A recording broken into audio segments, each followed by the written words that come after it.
Elizabeth thought that at least the students wanted her there, except they didn't.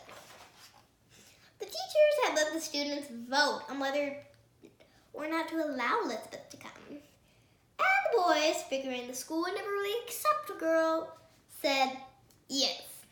They planned to turn the whole thing into a big joke, but the joke was on them.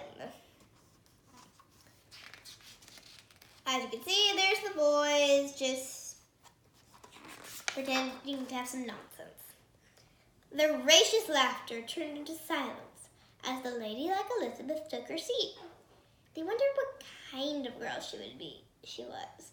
The kind of girl who wouldn't take the bait. Some thought a girl wouldn't be able to keep up. Except Elizabeth, she did keep up. Often studying past midnight. Imagine, guys, how tired you would be if you did that. Elizabeth proved she was as smart as any boy, and soon the boys wanted to know what Elizabeth thought about this or that. I could see their opinions changing about Elizabeth. It took the townspeople longer to accept her. Some people are afraid of anything new or different, not Elizabeth. As you can see, this woman is covering her daughter's eyes because she doesn't want her daughter to see that. On January 23rd, 1849, Elizabeth graduated with the highest grades in the whole class.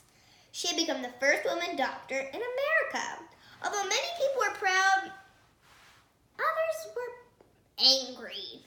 One doctor even wrote, "I hope for the honor of humanity that she will be the last." But as you know, she certainly was not. Thank you guys for listening to this read aloud. And I'd like to know, I chose this book because women, I think, they can do anything if they put their minds to it. And like Elizabeth, with a lot of hard work and some studying, you could probably do anything. I'll see you guys next time for more.